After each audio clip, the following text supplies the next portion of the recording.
When the Soviet Union revealed the MiG-25 interceptor in 1967, it sent a shockwave through Western air forces.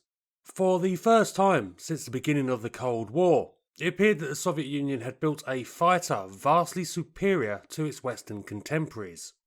This triggered the United States to thoroughly review its current fighter aircraft requirements, which in turn led to the development and fielding of the F-15 Eagle, the most capable aircraft of its time, in 1976. The same year, a MiG-25 defected to Japan, allowing Western experts to examine the aircraft for the first time. They found that the MiG-25 was in fact a far more limited design than had been thought. Ironically, the concern that the MiG-25 had inspired now left the Soviet Union at a disadvantage. Their existing aircraft were inferior to the American and projected European designs, and they were the ones now needing to catch up. They had begun aircraft projects that would ultimately lead to the MiG-29 and the Sukhoi 27, but these were broadly matches for the new Western fighters coming into service. What the Soviets wanted was to create an aircraft that firmly put all others in the shade as air superiority fighters. They also wanted an aircraft that was capable of intercepting the SR-71 Blackbirds overflying the Soviet Union on reconnaissance missions. This all led to the genesis of an aircraft that is somewhat mysterious, and with which, if the legends are to be believed, the Soviets really pulled all the stops out on: the MiG-31 Firefox. Now, it is important not to confuse this aircraft with the later MiG-31 Foxhound, an updated version of the MiG-25. The Firefox was, if the rumours are even partially correct, a far more formidable aircraft. I should point out that much of the data available on this aircraft is based on stories and unverifiable claims. The Soviet archives, in the short period they were open to Western historians, had very limited available reference material. Development of the Firefox began in the early 1970s with the intention of building an aircraft utterly superior to anything then flying or else projected to fly.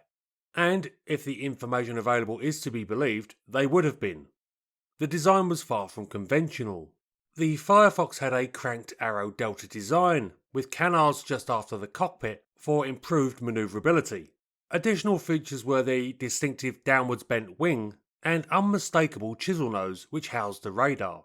These apparently were measures to improve the aircraft's stealth capabilities, alongside a reported coating on the outer skin of radar-absorbent material. Further evidence for the aircraft being a stealth design is that the weapons were housed in internal bays that had to be opened to allow engagement of targets, similar to the later F-22 Raptor. The radar itself is of unknown type, though the two prototypes were said to be fully operational pre-production aircraft. According to information from defectors after the Cold War ended, it was reported to be some form of synthetic aperture array type, which if true would have been a remarkable development for a fighter aircraft of the period. Actual weapon load is uncertain, but is believed to have been made up of 6 missiles, which would have been R-73 Archer and R-60 Aphid heatseekers, as well as R-23 Apex semi-active radar-guided missiles. It seems likely that had the Firefox reached service, it would also have carried later Soviet missiles such as the R-27 Alamo and the R-77 Adder active radar Homer. The missile component was backed up by a twin 23mm cannon. The Firefox also had another remarkable development, one that all available sources agree was a feature: rearward firing defence and countermeasures pods. Note the use of the term defence. These pods didn't just dispense flares and chaff, they also discharged explosive charges.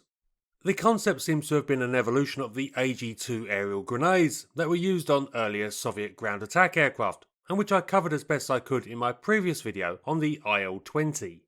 However, while AG-2s are credited with destroying some enemy fighter aircraft that were attacking Soviet IL-2s during World War II, it seems vanishingly unlikely that such a weapon would be of any great use against another fighter aircraft. For starters, nothing but another Firefox would, apparently, have had the performance to pursue the aircraft in the first place. And second, in a twisting dogfight, the chances of the targeted pilot being able to gauge correctly when best to release a charge would be impossible. It seems likely that the charges would have only been of any potential use in knocking out missiles homing in on the targeted aircraft.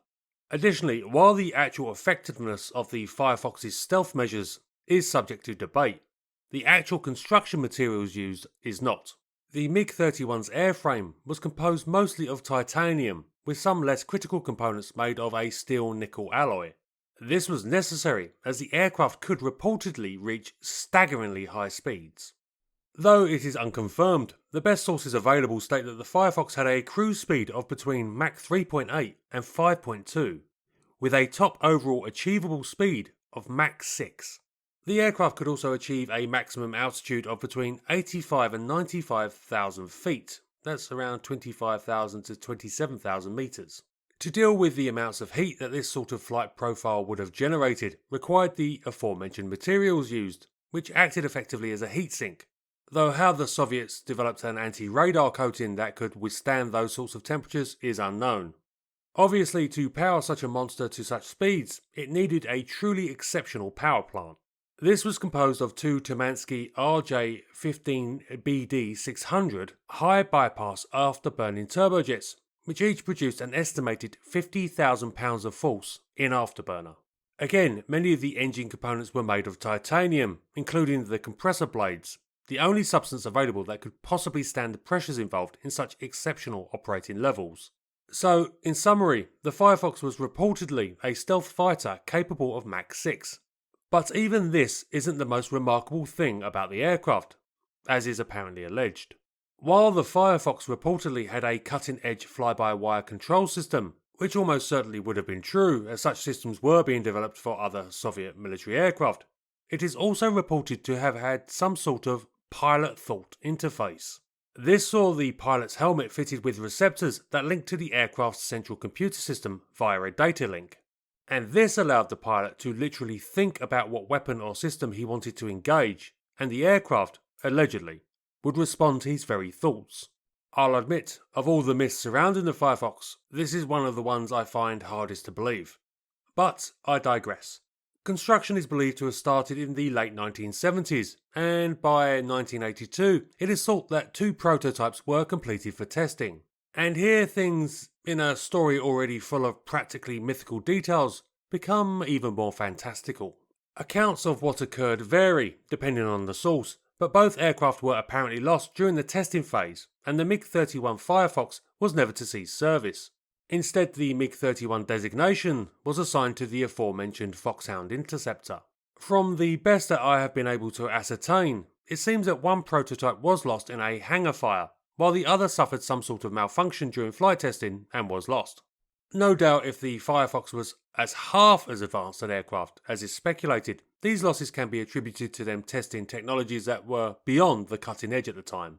After all, the reason why technology testbed aircraft exist and can be so dangerous to fly is because, by their very nature, they are pushing the bounds of possibility.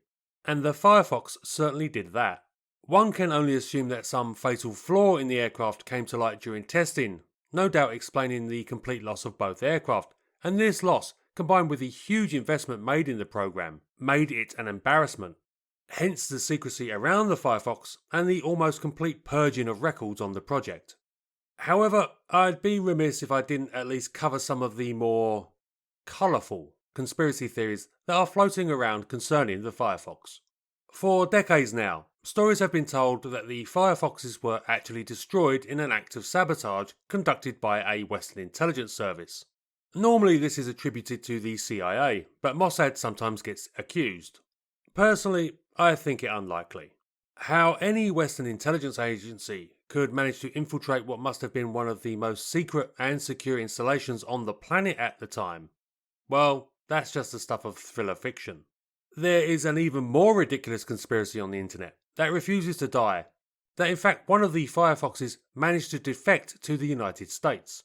This is based on a few so-called eyewitnesses and a single poor quality photograph of what is alleged to be a Firefox at a United States Air Force base. Personally, I think it looks more like a prop from a movie set rather than an actual aircraft. Regardless of the truth, the Firefox never saw service.